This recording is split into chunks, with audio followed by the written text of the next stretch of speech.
নমস্কার, কেমন আছেন সবাই? মানসী ভিলেজ ব্লগ চ্যানেলে সবাইকে স্বাগত।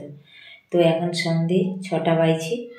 তো এই সন্ধে 6টা থেকেই কিন্তু আমি ব্লগটা স্টার্ট করছি। সারাদিনে সময় পাইনি, আর আমি খুব অসুস্থ, তো জ্বর সর্দি করে গেছে।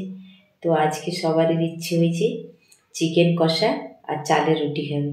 তো চলুন ওইদিকে জল গরম করতে দিয়েছি, দেখাচ্ছি আপনাদের। এই দেখুন, জল গরম করতে গ্যাসে চাপিয়ে দিয়েছি। দিয়ে দেব লবণ,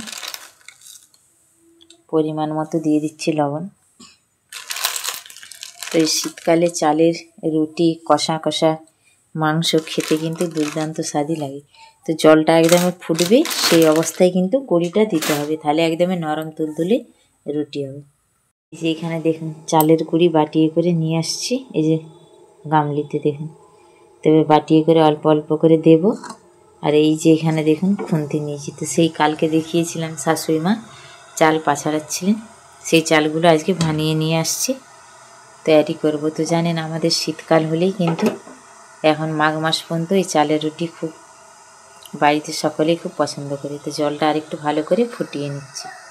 জল একদমই খুব ফুটছে, তো ভাপে এত বোঝা যাচ্ছে না, গ্যাসটা এবারে কমিয়ে দিতে হবে, একদমই লোয়েতে রেখে দিলাম। এবারে এক বাটি করে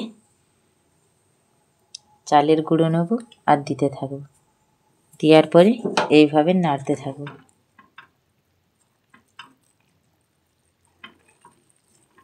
এইভাবে নেড়ে দিলেই হবে।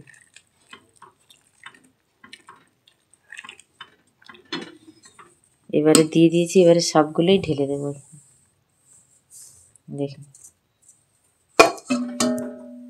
দিয়ে এবারে অনবরত নাড়তে থাকবো। দেখুন, এইভাবে বানালে একটু পড়ে গেল দেখলে। তো আমি এক হাতে ক্যামেরা ধরে নিয়েছি, সেই কারণে সাঁড়াশিটা ধরতে পারছি না, অসুবিধা হচ্ছে। চলুন তারা ক্যামেরাটা অফ করে দিই, দিয়ে নাড়িয়ে দেখাচ্ছি। এই যে এখানে ডো করে নিয়েছি, দেখে নিয়েছি।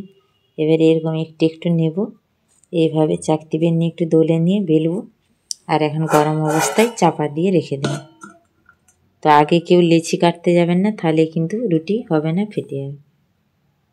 এই দেখুন রুটিটা বেলে নিয়েছি, এই এখানে বাটিয়ে চালের গুঁড়ো রেখেছি, ওইদিকে তাওয়া বসিয়ে দিয়েছি, হাত দিয়ে তুলে নিচ্ছি, দিয়ে দেবো। তো এই রুটি কিন্তু খুব সূক্ষ্ম, তো ধীরে সুস্থে বেলতে হবে। দিয়ে দিলাম। তো চলুন ধীরে সুস্থে সব রুটিগুলো করে নিই। এখানে দেখুন সব রুটিগুলো করে নিয়েছি, এই দেখুন। দেখুন রুটিগুলো দেখতে কত সুন্দর হয়েছে। এখানে আলু, এই যে আদা রসুন ছাড়ানো আছে, আর এইদিকে আমার ছেলে দেখুন দুষ্টু করছে। দেখা এইদিকে দেখুন, এই যে আমার ছেলে কেমন দুষ্টুগিরি করছে, বদমাশি। বাবু এদিকে টাটা করে দাও সোনা, টাটা করে দাও, এদিকে টাটা করে দাও সোনা। করবে না। তো চলুন চিকেনটা রান্না করে নিই।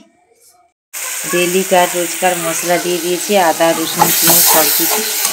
বেশি কিন্তু চিকেন না, ওই ধরে রাখতে পারেন 300। এই যে দেখুন, একে আলু দিয়ে করবো, আর একটু সামান্য রস, কাঁচা লঙ্কা কয়েকটা দিয়েছি। তো টমেটো আর ধনেপাতা বাড়িতে আজকে শেষ হয়ে গেছে। তো এবারে মশলা ভালো করে কষিয়ে নিয়েছি, দিয়ে দিচ্ছি চিকেন, আর এবারে আলুগুলো দিয়ে দেবো। তো আমি আমার বর দুজনেই কিন্তু আমরা আলু খেতে খুব ভালোবাসি, চিকেনেই হোক বা মটনেই হোক, যে কোনো মাংসতেই আমরা আলু খেতে দুজনেই খুব পছন্দ করি। তাই একটু বেশি করে আলু দিয়ে দিলাম, দিয়ে এবারে ভালো করে কষিয়ে নেব। ব্যাস,